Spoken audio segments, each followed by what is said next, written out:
പ്രിയപ്പെട്ട കുട്ടികളെ, നമ്മൾ പുതിയൊരു ചാപ്റ്റർ തുടങ്ങുകയാണ്. ലോസ് ഓഫ് മോഷൻ, അതേപോലെ തന്നെ യൂണിറ്റ്സ് ആൻഡ് മെഷർമെന്റ് എന്നീ രണ്ട് ചാപ്റ്ററുകളാണ് നമ്മൾ ഇതുവരെ ഡിസ്കസ് ചെയ്തത്.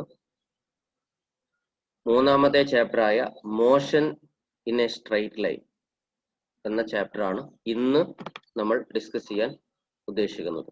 Motion in a straight line. ഈ ചാപ്റ്ററിന്റെ ഇൻട്രൊഡക്ഷൻ ആണ് നമ്മൾ ആദ്യം പറയാൻ പോകുന്നത്. ഇതൊന്നും ജസ്റ്റ് അങ്ങനെ വായിച്ചു പോയാൽ മതി, അത്ര പ്രധാനപ്പെട്ട ഭാഗങ്ങളല്ല. The branch of physics which deals with the study of motion of object is called mechanics. നമ്മൾ ഒരു വസ്തുവിന്റെ മോഷൻ, ആ മോഷനുമായി ബന്ധപ്പെട്ട മോഷൻ, അതിന്റെ speed, velocity, distance, displacement, motion ഉണ്ടാക്കാനുള്ള ഫോഴ്സ്, ഇതിന്റെ വർക്ക്, പവർ, ഇങ്ങനെ എനർജി, ഇതിനെ പറ്റിയൊക്കെ പഠിക്കുന്ന ബ്രാഞ്ചിനെയാണ് ജനറൽ ആയിട്ട് മെക്കാനിക്സ് എന്ന് വിളിക്കുക. ഫിസിക്സിന്റെ ഒരു പ്രധാനപ്പെട്ട ഭാഗമാണ് മെക്കാനിക്സ്. ഒബ്ജക്റ്റുകളുടെ, അത് ആളുകളുടെ മോഷൻ ആവണം നിർബന്ധമല്ല, മെഷീനിന്, വസ്തുക്കളുടെ ഒക്കെ മോഷൻ മെക്കാനിക്സിലാണ് വരിക. It is divide in to 3. മെക്കാനിക്സിനൊക്കെ മെയിൻ ആയിട്ട് 3 രൂപത്തിൽ ക്ലാസിഫൈ ചെയ്യാം. ഒന്ന് സ്റ്റാറ്റിസ്റ്റിക്സ് ആണ്, മറ്റൊന്ന് കൈനമാറ്റിക്സ് ആണ്, മറ്റൊന്ന് ഡൈനാമിക്സ് ആണ്. സ്റ്റാറ്റിക്സ് എന്ന് പറഞ്ഞു കഴിഞ്ഞാൽ study of object at rest under the action of a force in equilibrium. റെസ്റ്റിലുള്ള ബോഡിനെ പറ്റി, under the action of force ഉണ്ടാവും, അപ്പോൾ അതിനെ പറ്റി പഠിക്കുന്ന ഭാഗമാണ് സ്റ്റാറ്റിക്സ്. സ്റ്റാറ്റിക്സ് എന്ന് പറഞ്ഞാൽ തന്നെ സ്റ്റേറ്റ്, റെസ്റ്റ് എന്നുള്ള അർത്ഥമാണ്. മറ്റേത് കൈനമാറ്റിക്സ് ആണ്, study of object in motion without considering cause of motion. മോഷനെ പറ്റി, മോഷണൽ ഒബ്ജക്റ്റിനെ പറ്റിയാണ് പഠിക്കുന്നത്. Consider the cause of motion without considering the cause of motion. ആ മോഷൻ ഉണ്ടാക്കാൻ കാരണമായ സാധനത്തെ പറ്റി പറയുന്നില്ല. എന്ന് പറഞ്ഞാൽ ഒരു വസ്തു ഇങ്ങനെ മൂവ് ചെയ്യുമ്പോൾ ആ വസ്തുവിനെ പറ്റിയാണ് നമ്മൾ പഠിക്കുക. ഇതിന്റെ വെലോസിറ്റി, ഡിസ്പ്ലേസ്മെന്റ് ഒക്കെ പറയും. പക്ഷെ എന്തുകൊണ്ടാണ് ആ മോഷൻ ഉണ്ടായത്, അപ്പോൾ അത് ഉണ്ടാവാനുള്ള കാരണം അവിടെ ഫോഴ്സ് ഉണ്ട്. ആ ഫോഴ്സ് അതിനെ പറ്റി ഒന്നും പറയാതെ ആ മോഷനെ പറ്റി മാത്രം പറയുമ്പോഴാണ് അത് കൈനമാറ്റിക്സിൽ വരിക. മറ്റൊന്ന് ഡൈനാമിക്സ് ആണ്, study of motion of object considering the cause of motion. ഇനി നമുക്ക് ഇവിടെ പിന്നെ we are dealing with kinematics in the chapter. നമ്മളിവിടെ കൈനമാറ്റിക്സ് ആണ് ഈ അടുത്ത 2 ചാപ്റ്ററിലും, മോഷന്റെ സ്ട്രൈറ്റ് ലൈൻ, മോഷന്റെ പ്ലെയിനിലൊക്കെ നമ്മൾ പറയുന്നത് കൈനമാറ്റിക്സ് ആണ്. എന്ന് പറഞ്ഞാൽ മോഷനിലുള്ള ഒബ്ജക്റ്റിനെ പറ്റിയാണ് നമ്മൾ പഠിക്കുന്നത്, പക്ഷെ without considering the cause of motion. ഫോഴ്സിനെ പറ്റി നമ്മൾ പറയില്ല. അത് സത്യത്തിൽ 5ാമത്തെ ചാപ്റ്റർ ആണ്, ലോസ് ഓഫ് മോഷൻ എന്നുള്ള ചാപ്റ്ററിലാണ് ഫോഴ്സിനെ പറ്റി പറയുന്നത്. ഈ ചാപ്റ്ററിൽ നിന്നും നമ്മൾ പിന്നെ മോഷനെ പറ്റി മാത്രമാണ് പഠിക്കുന്നത്. ജസ്റ്റ് ഇങ്ങനെ ഒരു ഇൻട്രൊഡക്ഷൻ ആണ് അതൊക്കെ. മറ്റൊന്ന്, broadly speaking there are 3 types of motion. Motion നമുക്ക് മെയിൻ ആയിട്ട് ഇങ്ങനെ ക്ലാസിഫൈ ചെയ്യാം. ട്രാൻസ്ലേറ്ററി മോഷൻ ഉണ്ട്. ട്രാൻസ്ലേറ്ററി മോഷൻ എന്ന് പറഞ്ഞാൽ ഒരു വസ്തു, ഒരു ബോഡി ഒരു സ്ഥലത്ത് നിന്ന് വേറെ സ്ഥലത്തേക്ക് മൂവ് ചെയ്യുക, അങ്ങനെ നീങ്ങുക. അപ്പൊ നമ്മളിപ്പോ പിന്നെ മൊബൈൽ ഇങ്ങനെ സ്ഥലത്ത് വെച്ചിട്ടുണ്ട്, നമ്മൾ എടുത്ത് കുറച്ച് അപ്പുറത്ത് കൊണ്ടുവച്ചു, അപ്പോൾ അത് പിന്നെ ട്രാൻസ്ലേറ്ററി മോഷൻ ആണ്. Here the particles constituting the objects move in the same displacement. അല്ലെ, motion of a car along a road, motion of a block on a inclined plane. അപ്പൊ നമ്മളോട് ചിത്രത്തിൽ കാണിച്ചിട്ടുണ്ട്, ഒരു ചെരിഞ്ഞ പ്രതലത്തിൽ ഒരു ബ്ലോക്ക്, അതിന്റെ മോഷൻ, അതൊരു ട്രാൻസ്ലേറ്ററി മോഷൻ ആണ്. ആദ്യം ആ ബ്ലോക്ക് ഏറ്റവും മുകളിലാണ് ഉണ്ടായിരുന്നത്, കുറച്ചു നേരം കഴിഞ്ഞപ്പോൾ ആ ബ്ലോക്ക് അടിയിലെത്തി. ആ ബോഡിയിലുള്ള എല്ലാ ഒബ്ജക്റ്റും ഒരേ ഡിസ്പ്ലേസ്മെന്റ് ട്രാവൽ ചെയ്തു. മറ്റൊന്ന് റൊട്ടേറ്ററി മോഷൻ ആണ്. Here the particles constituting the object moves along A circular path. ഒരു ആക്സിസിന് ചുറ്റും ഒബ്ജക്റ്റ് ഇങ്ങനെ കറങ്ങിക്കൊണ്ടിരിക്കുക, അതിനാണ് റൊട്ടേറ്ററി മോഷൻ എന്ന് വിളിക്കുക. Rotation of air on its on axis. മറ്റൊന്ന് ഓസിലേറ്ററി മോഷൻ ആണ്, two and fro motion. Motion of A pendulum of A clock, ഒരു simple pendulum, അത് പിന്നെ ഒരു മീൻ പൊസിഷൻ വെച്ചിട്ട് അങ്ങോട്ടും ഇങ്ങോട്ടും ഇങ്ങനെ ആടുക, ഒരു ഊഞ്ഞാല്, അത് ഒരു ഓസിലേറ്ററി മോഷൻ ആണ്. ഇനി റെസ്റ്റ് മോഷൻ, നമ്മൾ വളരെ ബേസിക് ആയിട്ടുള്ള കാര്യങ്ങളാണ് പറയണത്, ഇതൊന്നും പരീക്ഷയ്ക്ക് ചോദിക്കുന്നതല്ല. നമ്മളൊരു ചാപ്റ്റർ തുടങ്ങുമ്പോൾ ഹയർ സെക്കൻഡറിയിൽ നമ്മളെല്ലാം അങ്ങനെയാണ് പഠിക്കുന്നത്. വളരെ ബേസിക് ആയിട്ടുള്ള കാര്യങ്ങൾ വെച്ചിട്ട് തന്നെയാണ് എല്ലാം തുടങ്ങുന്നത്. അപ്പോൾ റെസ്റ്റ് മോഷൻ എന്ന് പറഞ്ഞാൽ, റെസ്റ്റ് എന്ന് പറഞ്ഞാൽ എന്താ? An object is said to be at rest if its position does not change with respect to surrounding with time. ഒരു വസ്തു അതിന്റെ പൊസിഷൻ ടൈമിനനുസരിച്ച് ചേഞ്ച് ചെയ്യുന്നില്ലെങ്കിൽ, വിത്ത് റെസ്പെക്ട് ടു സറൗണ്ടിങ്ങിനനുസരിച്ച് ഒരു വസ്തുവിന്റെ പൊസിഷൻ ചേഞ്ച് ചെയ്യുന്നില്ലെങ്കിൽ നമ്മൾ ആ വസ്തുവിനെ റെസ്റ്റിലാണ് എന്ന് വിളിക്കാൻ പറ്റും. അപ്പോൾ സറൗണ്ടിങ്ങിനനുസരിച്ചാണ് വസ്തുവിന്റെ. ഇപ്പൊ നമ്മളിപ്പോ പിന്നെ ഒരു നമ്മൾ വീട് ഇങ്ങനെ, നമ്മൾ വീടിന്റെ പുറത്തിറങ്ങിയിട്ട് നമ്മൾ വീടിനെ ഇങ്ങനെ നോക്കുകയാണ്. അപ്പൊ നമ്മൾ ഒരു 10 മണിക്ക് വീട് നോക്കുമ്പോൾ അത് അവിടെ തന്നെ ഉള്ളത്. ഒരു 10:10 നോക്കുമ്പോഴും വീട് അവിടെ തന്നെ ആണെങ്കിൽ നമ്മൾ പറയാൻ പറ്റുമോ വീട് റെസ്റ്റിലാണ്, അല്ലെ? ഇനി നമ്മളിങ്ങനെ വീട്ടിന്റെ മുന്നിൽ നമ്മൾ റോട്ടിലൂടെ ഒരു കാറിനെ നോക്കുകയാണ്. അപ്പോൾ നമ്മൾ നോക്കുമ്പോൾ പിന്നെ 10 മണിക്ക് ആ കാറ് നമ്മളവിടെ ഉണ്ട്, 10:01 ആകുമ്പോൾ ആ കാർ കുറച്ച് അപ്പുറം എത്തിയിട്ടുണ്ട്. അങ്ങനെയാണെന്നുണ്ടെങ്കിൽ നമുക്ക് പറയാൻ പറ്റും ആ കാറ് മൂവ് ചെയ്തുകൊണ്ടിരിക്കുകയാണ്. അപ്പോൾ with respect to the surrounding ആ ബോഡി മൂവ് ചെയ്യണ്ടോ ഇല്ല, അതിനനുസരിച്ച് നമ്മൾ റെസ്റ്റ് എന്ന് വിളിക്കുക. അല്ലെ? ഇപ്പൊ നമുക്ക് എല്ലാ ബോഡിയും ഒരർത്ഥത്തിൽ മൂവ് ചെയ്തുകൊണ്ടിരിക്കുക. കാരണം ഭൂമി സൂര്യന് ചുറ്റും ഇങ്ങനെ കറങ്ങിക്കൊണ്ടിരിക്കുന്നുണ്ട്. അപ്പൊ നമ്മൾ പിന്നെ എല്ലാ വസ്തുക്കളും അങ്ങനെയാണെങ്കിൽ നമ്മൾ വീടൊക്കെ മോഷൻ തന്നെയാണ്. വിത്ത് റെസ്പെക്ട് നമ്മൾ ആ സറൗണ്ടിങ് വെച്ചിട്ടാണ് നമ്മൾ ആ വസ്തുവിനെ റെസ്റ്റ് ആണോ മോഷനിലാണോ എന്ന് പറയേണ്ടത്. A book on table, okay, ഒരു ടേബിൾ ഒരു ബുക്ക് വെച്ചാൽ അത് എന്തായിരിക്കും, റെസ്റ്റിലാണ്. നമ്മൾ വിത്ത് റെസ്പെക്ട് സറൗണ്ടിങ് ആ ബുക്ക് റെസ്റ്റ് തന്നെ നിൽക്കുകയാണ് എന്ന് പറയാൻ പറ്റും. An object is said to be in motion if its position change with respect to the surrounding with time. ടൈമിനനുസരിച്ച് സറൗണ്ടിങ്ങിനനുസരിച്ച് ചേഞ്ച് ചെയ്യുകയാണെങ്കിൽ ആ ബോഡി മോഷനിലാണ് എന്ന് നമുക്ക് പറയാൻ പറ്റും.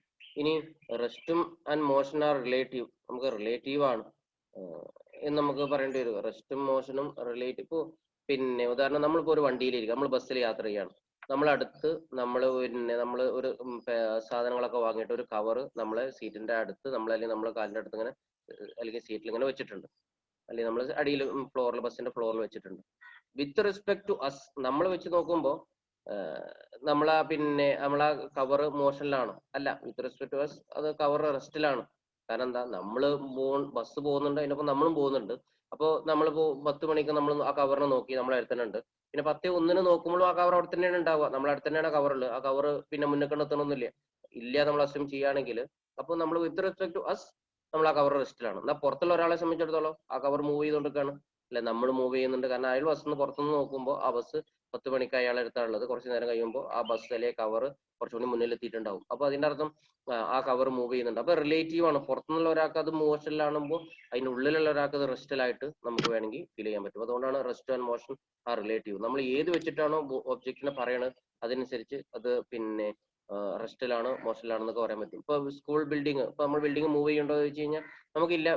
ഒരു ബിൽഡിംഗ് അത് സ്റ്റേഷനറി ആണെന്ന് റെസ്റ്റിലാണെന്ന് പറയും. ഇനി പുറത്തുനിന്നുള്ള വേറൊരു പ്ലാനറ്റ് നമ്മൾ നോക്കുകയാണെങ്കിലോ ആ ബിൽഡിംഗ് മൂവ് ചെയ്യുന്നത് നമുക്ക് പറയേണ്ടി വരും. അപ്പോൾ നമ്മൾ ഏത് വെച്ചിട്ടാണോ പറയുന്നത് അതിനനുസരിച്ച് റെസ്റ്റ് മോഷനൊക്കെ മാറിക്കൊണ്ടിരിക്കുന്നുള്ളതാണ്. മറ്റൊരു term frame of reference. Frame of reference എന്ന് പറഞ്ഞു കഴിഞ്ഞാൽ while describing the motion the position of object should specified, അല്ലെ? നമ്മളൊരു ഒബ്ജക്റ്റിനെ മോഷനെ ഡിസ്ക്രൈബ് ചെയ്യുമ്പോൾ അതിന്റെ പൊസിഷൻ നമ്മൾ സ്പെസിഫൈ ചെയ്യേണ്ടി വരും.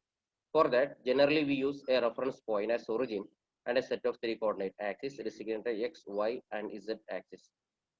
അപ്പോൾ നമ്മൾ സാധാരണ ഇതിനെ നമ്മൾ കാർട്ടീഷ്യൻ കോർഡിനേറ്റ് സിസ്റ്റം എന്ന് വിളിക്കാം. നമ്മൾ സാധാരണ ഒരു മോഷന് പറയുമ്പോൾ നമുക്കൊരു റെഫറൻസ് പോയിന്റ് വേണ്ടി വരും, അല്ലെ? നമ്മളിപ്പോൾ എപ്പോഴും ഒരു മോഷനെ പറ്റി പറയുമ്പോൾ ഒരു ഡിസ്റ്റൻസും ഡിസ്പ്ലേസ്മെന്റ് അല്ലെങ്കിൽ വെലോസിറ്റി അതിലൊക്കെ പറയുമ്പോൾ നമുക്കൊരു റെഫറൻസ് പോയിന്റ് ഉണ്ടാവും. റെഫറൻസ് പോയിന്റ് ഇല്ലാതെ നമുക്ക് മലപ്പുറത്തേക്കുള്ള ദൂരം, അല്ലെങ്കിൽ നമ്മളിങ്ങനെ യാത്ര ചെയ്യണം. അപ്പൊ എവിടെ എത്തിയെന്ന് വെച്ചാൽ ഇപ്പൊ നമ്മൾ പറയണം, ഒരാൾ അങ്ങനെ യാത്ര ചെയ്തുകൊണ്ടിരിക്കുക, അപ്പൊ എവിടെ എത്തിയെന്ന് വെച്ചാൽ 50 കിലോമീറ്റർ അല്ലെങ്കിൽ 50 മീറ്റർ എന്ന് പറഞ്ഞു കഴിഞ്ഞാൽ അതിന്റെ പൊസിഷൻ നമുക്ക് മനസ്സിലാവില്ല. 50 കിലോമീറ്റർ എവിടുന്നാണ്, എങ്ങോട്ടാണ്, ഇതൊക്കെ നമ്മൾ പറയണം, അല്ലെ? റെഫറൻസ് പോയിന്റ് വെച്ചാലേ നമുക്ക് എപ്പോഴും മോഷനെ നമുക്ക് സ്പെസിഫൈ ചെയ്യാൻ പറ്റുള്ളൂ.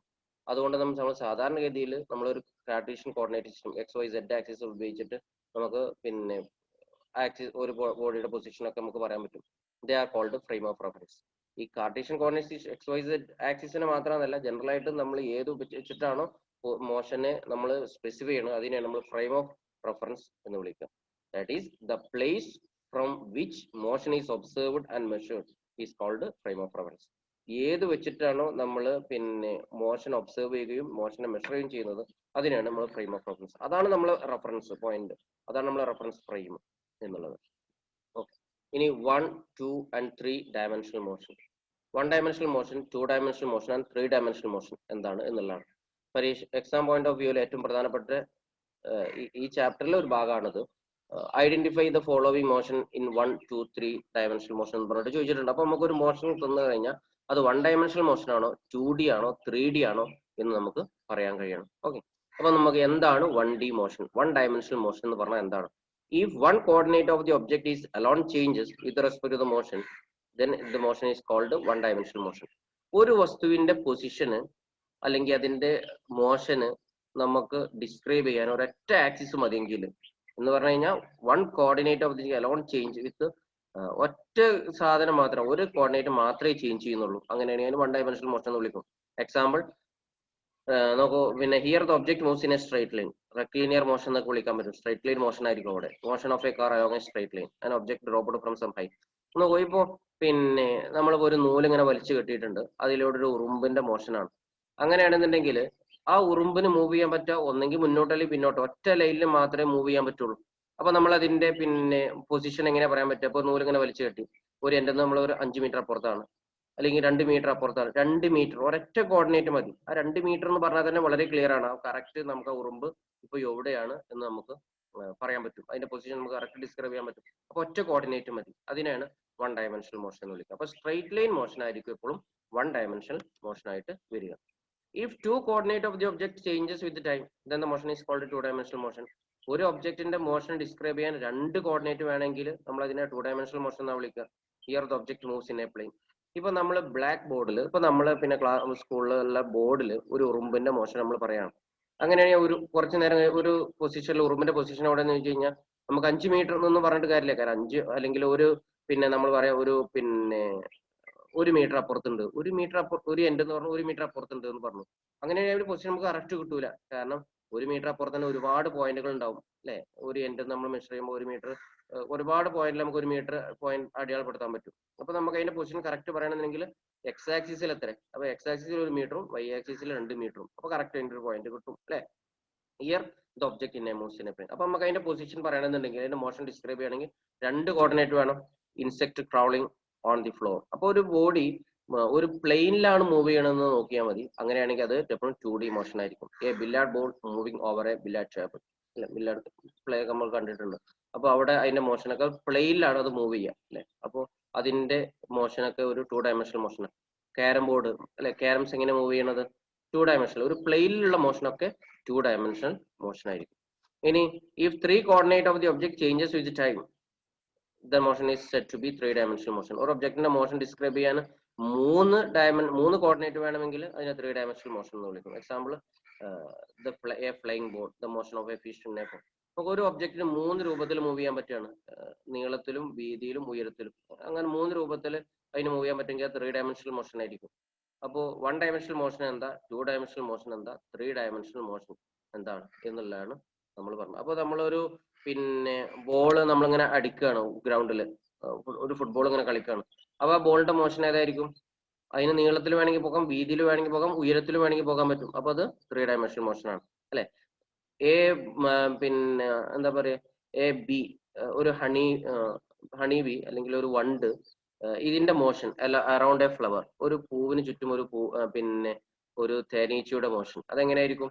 അത് 3-dimensional മോഷൻ ആണ് അല്ലെ. 3 ആക്സിസിൽ അതിന് മൂവ് ചെയ്യാൻ പറ്റും. അപ്പോൾ നമുക്ക് ഒരു എക്സാമ്പിൾ തന്നു കഴിഞ്ഞാൽ അത് ഏത് മോഷൻ ആണ് എന്നുള്ള ഐഡന്റിഫൈ ചെയ്യാൻ നമുക്ക് കഴിയണം. ഇതാണ് ഈ ചാപ്റ്ററിൽ ആദ്യത്തെ ഒരു ഭാഗം. ഇനി മറ്റൊരു ഭാഗമാണ് സ്കേലാറും വെക്ടറും. എന്താണ് സ്കേലാർ, എന്താണ് vector? A physical quantity which has magnitude only are called scalar. ഒരു ഫിസിക്കൽ ക്വാണ്ടിറ്റി എന്ന് പറഞ്ഞാൽ the quantity which can be measurable ആയിട്ടുള്ള ക്വാണ്ടിറ്റിനെ നമ്മൾ ഫിസിക്കൽ ക്വാണ്ടിറ്റി എന്ന് വിളിക്കുക. ഈ ഫിസിക്കൽ ക്വാണ്ടിറ്റിയിൽ which has magnitude only are called scalar. Magnitude മാത്രമേ ഉള്ളൂ, ഒരു മൂല്യം മാത്രമേ ഉള്ളൂ, അങ്ങനത്തെയാണ് നമ്മൾ സ്കേലാർ ക്വാണ്ടിറ്റി എന്ന് വിളിക്കുക. എക്സാമ്പിൾ ടൈം, മാസ്, ടെമ്പറേച്ചർ, ഇതൊക്കെ സ്കേലാർ ക്വാണ്ടിറ്റികളാണ്. അപ്പോൾ പിന്നെ ഒരു വസ്തുവിന്റെ മാസ് നമ്മൾ പറഞ്ഞു, ഒരു വസ്തുവിന്റെ മാസ് 10 കിലോഗ്രാം എന്ന് പറഞ്ഞു കഴിഞ്ഞാൽ പിന്നെ അത് ക്ലിയർ ആണ്, അതിന്റെ മാസ് 10 കിലോഗ്രാം, അതിൽ സംശയമൊന്നുമില്ല. അത് ഏത് ഡയറക്ഷനിൽ 10 കിലോഗ്രാം അങ്ങനെയൊന്നും പറയേണ്ട ആവശ്യമില്ല. അപ്പോൾ പിന്നെ അതൊരു സ്കേൽ, അതിന്റെ ഡയറക്ഷൻ മാത്രം പറയണ്ട, അതിന്റെ മാഗ്നിറ്റ്യൂഡ് മാത്രം മതി ആ ഫിസിക്കൽ ക്വാണ്ടിറ്റി നമുക്ക് അണ്ടർസ്റ്റുഡ് ആവണമെങ്കിൽ. അല്ലെങ്കിൽ ഒരു ഫിസിക്കൽ ക്വാണ്ടിറ്റിക്ക് മാഗ്നിറ്റ്യൂഡ് മാത്രമേ ഉള്ളെങ്കിൽ നമ്മൾ അതിനെ സ്കേലാർ ക്വാണ്ടിറ്റി എന്നാണ് വിളിക്കുക. ഇനി വെക്ടർ ആണെങ്കിലോ, ഇതേ physical quantity which has magnitude and direction, രണ്ടും വേണം, മാഗ്നിറ്റ്യൂഡും വേണം ഡയറക്ഷനും വേണം, അതിനാണ് വെക്ടർ ക്വാണ്ടിറ്റി എന്ന് വിളിക്കുക. Example velocity, force. അപ്പോൾ വെലോസിറ്റി അല്ലെങ്കിൽ ഫോഴ്സ് ഒക്കെ പറയുമ്പോൾ നമ്മൾ ഒരു പന്തിലേക്ക് ഒരു ബോൾ അതിലേക്ക് നമ്മൾ ഫോഴ്സ് കൊടുത്തു, ഒരു 5 ന്യൂട്ടൺ ഫോഴ്സ് കൊടുത്തു. 5 ന്യൂട്ടൺ ഫോഴ്സ് കൊടുത്താൽ ബോൾ എങ്ങനെ പോവാ എന്ന് നമ്മൾ ചോദിച്ചു കഴിഞ്ഞാൽ നമുക്ക് പറയാൻ പറ്റില്ല. കാരണം 5 ന്യൂട്ടൺ ഫോഴ്സ് കൊടുക്കുമ്പോൾ ഏത് ഡയറക്ഷനിലാണ് ഫോഴ്സ് കൊടുത്തു കൂടി പറയണം, എന്നാലേ ആ ബോൾ എങ്ങനെ പോകാൻ നമുക്ക് പറയാൻ പറ്റുള്ളൂ അല്ലെ. അത് പിന്നെ ആ ബോൾ വരുന്ന ഡയറക്ഷനിലാണോ കൊടുത്തത്, ബോൾ പോകുന്നതിന് സെയിം ഡയറക്ഷനിലാണോ, ഓപ്പോസിറ്റ് ഡയറക്ഷനിലാണോ, അതോ പിന്നെ നമ്മൾ അതിന്റെ ഡയറക്ഷൻ ചേഞ്ച് ചെയ്തിട്ടാണോ, ലെഫ്റ്റിലേക്കോ റൈറ്റിലേക്കോ അങ്ങോട്ടും അങ്ങോട്ടും മാറ്റിയിട്ടുണ്ടോ, ഇങ്ങനെയൊക്കെ പറയണം. അതിനെ ഏത് ഡയറക്ഷനിൽ ഫോഴ്സ് കൊടുത്തു എന്നും കൂടി പറയുമ്പോഴേ നമുക്ക് ആ പിന്നെ ബോഡിയുടെ അതിനെ ആ ഫിസിക്കൽ ക്വാണ്ടിറ്റിനെ പറ്റിയ ഫുൾ ഐഡിയ നമുക്ക് കിട്ടുള്ളൂ. അങ്ങനെയാണെന്നുണ്ടെങ്കിൽ അതിന് നമ്മൾ വെക്ടർ ക്വാണ്ടിറ്റി എന്ന് വിളിക്കാം. അതിന് മാഗ്നിറ്റ്യൂഡ് എത്ര ഫോഴ്സ് കൊടുത്തു എന്ന് പറയണം, ഏത് ഡയറക്ഷനിൽ ഫോഴ്സ് കൊടുത്തു എന്ന് പറയണം, രണ്ടും പറയണം. മാഗ്നിറ്റ്യൂഡും വേണം, ഡയറക്ഷനും വേണം. അപ്പോൾ ഒരു ക്വാണ്ടിറ്റിക്ക് മാഗ്നിറ്റ്യൂഡും ഡയറക്ഷനും ഉണ്ടെങ്കിൽ നമ്മൾ അതിനെ വെക്ടർ ക്വാണ്ടിറ്റീസ് എന്നാണ് വിളിക്കുക. വെലോസിറ്റി അല്ലെ, വെലോസിറ്റി ഒക്കെ വരുമ്പോൾ ഏത് ഡയറക്ഷനിലാണ് വെലോസിറ്റി എന്ന് പറയണം. അപ്പോ പിന്നെ അപ്പോഴാണ് നമുക്ക് അതിന്റെ ഫുള്ള് കാര്യങ്ങൾ ക്ലിയർ ആവുള്ളൂ. ഇനി നമുക്ക് ഡിസ്റ്റൻസ് ആൻഡ് ഡിസ്പ്ലേസ്മെന്റ്, നമ്മൾ ചില ടേംസുകൾ ഇൻട്രൊഡ്യൂസ് ചെയ്യാണ്. ഡിസ്റ്റൻസും ഡിസ്പ്ലേസ്മെന്റും അതും കൂടി പറഞ്ഞിട്ട് നമ്മൾ ഇന്നത്തെ ക്ലാസ് ഇവിടെ നിർത്തും. നോക്കൂ, ഡിസ്റ്റൻസ് എന്ന് പറഞ്ഞാൽ എന്താ? ഒരു വസ്തു ഒറിജിനലായിട്ട് മൂവ് ചെയ്ത പാത്തിനെയാണ് നമ്മൾ ഡിസ്റ്റൻസ് വിളിക്കുക. നമുക്ക് ഇവിടെ കാണിക്കാൻ പറ്റും, ഒരു ഡിഫറൻസ് ആക്കിയിട്ട് ഇങ്ങനെ കമ്പയർ ചെയ്ത് പറയുന്നുണ്ട്. The total length of the path travelled by a body, അതിനെ ഡിസ്റ്റൻസ് എന്ന് വിളിക്കുക. അല്ലെ, ഇപ്പൊ നോക്കൂ, ഇപ്പൊ ഇവിടെ പിന്നെ ആദ്യത്തെ ചിത്രത്തില് എ ബി എന്നുള്ള 2 പോയിന്റ്, അവിടുന്ന് ഒറിജിനലായിട്ട് മൂവ് ചെയ്യുന്നത് ഇപ്പൊ സത്യത്തില് പിന്നെ ആ ബ്ലൂ കളറിൽ ഇങ്ങനെ കൊടുത്തിട്ടുണ്ട്. പിന്നെ ഡിസ്പ്ലേസ്മെന്റ് ഡിസ്റ്റൻസ് അവിടെ കാണിച്ചിട്ടുണ്ട്. അപ്പൊ ഡിസ്റ്റൻസ് എന്ന് പറഞ്ഞാൽ ഒറിജിനൽ ആയിട്ടുള്ള മോഷൻ. ഇപ്പൊ നമുക്ക് രണ്ടാമത്തെ ചിത്രത്തില് വീട്ടിൽ നിന്നും ഒരാൾ സ്കൂളിലേക്ക് പോകുക, അവർ സൈക്കിളിൽ പോവാണ്. അപ്പോ പിന്നെ ഡിസ്റ്റൻസ് എങ്ങനെ വരിക? ഒറിജിനൽ ആ റോഡിലൂടെ അയാൾ സഞ്ചരിക്കുന്ന ദൂരമായിരിക്കും. അപ്പൊ വീടിനോട് ഇങ്ങനെ തുടങ്ങി അങ്ങനെ മുകളിലൂടെ പോയി അങ്ങനെ അങ്ങനെ സ്കൂളിലേക്കുള്ള ദൂരമാണ് ഒറിജിനൽ ആയിട്ടുള്ള ഡിസ്റ്റൻസ്. പിന്നെ ഡിസ്പ്ലേസ്മെന്റ് ആണെങ്കിലോ സ്കൂളും വീടും തമ്മിലുള്ള ഷോർട്ടസ്റ്റ് ഡിസ്റ്റൻസ് ആയിരിക്കും. അതിനാണ് ഡിസ്പ്ലേസ്മെന്റ് എന്ന് വിളിക്കുക. ഒരു പക്ഷെ ഡിസ്പ്ലേസ്മെന്റിലൂടെ നമുക്ക് പോകണമെന്ന് നമുക്ക് കഴിയൊന്നുമില്ല. ഇപ്പൊ നമ്മൾ സ്കൂളിൽ നിന്ന് ഫോർ എക്സാമ്പിൾ പറയാം, ഇപ്പൊ നമ്മുടെ സ്കൂളിൽ നിന്ന് നമുക്ക് പാലത്തൂർപ്പുഴ അങ്ങാടിയിലുള്ള അല്ലെങ്കിൽ ഒരു കടയിലോട്ട് പോകണം. ഏറ്റവും എളുപ്പം എങ്ങനെയായിരിക്കും? സ്കൂളിന്റെ ബാക്കിലൂടെയുള്ള ഒരു ഡയറക്റ്റ് പാത്തായിരിക്കും. പക്ഷെ നമുക്ക് അങ്ങനെ കഴിയില്ല. നമുക്ക് സ്കൂളിൽ ക്ലാസ്സിൽ നിന്ന് പുറത്തിറങ്ങി ഗ്രൗണ്ടിലൂടെ അങ്ങനെ പോയി റോഡിലൂടെ അങ്ങനെ പോയി അങ്ങനെ അതേ നമുക്ക് പോകാൻ കഴിയുള്ളൂ. അതാണ് ഡിസ്റ്റൻസ്. അതാണ് നമ്മൾ ഒറിജിനലായിട്ട് ട്രാവൽ ചെയ്ത പാത്ത്, ദ ഒറിജിനൽ പിന്നെ പാത്ത് ട്രാവൽ, അതിനെയാണ് നമ്മൾ ഡിസ്റ്റൻസ് എന്ന് വിളിക്കുക. ഡിസ്പ്ലേസ്മെന്റ് എന്ന് പറഞ്ഞാൽ the shortest distance between 2 points. അതിന്റെ ഇടയിൽ ചിലപ്പോൾ ബിൽഡിംഗ് ഉണ്ടാവും, വഴി ഉണ്ടോ, ബിൽഡിംഗ് ഉണ്ടോ, അതൊന്നും നമ്മൾ നോക്കണ്ട. ഏറ്റവും 2 പോയിന്റുകൾ നമ്മൾ ഏറ്റവും ചെറിയ ദൂരം, അതിനെയാണ് ഡിസ്പ്ലേസ്മെന്റ് എന്ന് വിളിക്കുക. അപ്പൊ രണ്ടാമത്തെ ചിത്രത്തില് മഞ്ഞ കളറിൽ കാണിച്ചതാണ് ഡിസ്പ്ലേസ്മെന്റ്. ഡിസ്റ്റൻസ് ആണെന്നുണ്ടെങ്കിലോ ആ റോഡിലൂടെ ഉള്ള ദൂരമായിരിക്കും ഡിസ്റ്റൻസ് ഉണ്ടാവുക. ഇനി നമ്മൾ ഡിസ്റ്റൻസ് ഒരു ഡിഫറൻസുകൾ ഒന്ന് പറഞ്ഞു നോക്കാം. അപ്പൊ ഡിസ്റ്റൻസ് എന്ന് പറഞ്ഞാൽ the total length of the path travelled by a body. Displacement എന്ന് പറഞ്ഞാലോ it is the shortest distance between the initial and final position. അല്ലെ, 2 പോയിന്റുകൾ നമ്മൾ ഇനീഷ്യലും ഫൈനൽ പോയിന്റും തമ്മിലുള്ള ഏറ്റവും ഷോർട്ടസ്റ്റ് ഡിസ്റ്റൻസിനാണ് ഡിസ്പ്ലേസ്മെന്റ് എന്ന് വിളിക്കുക.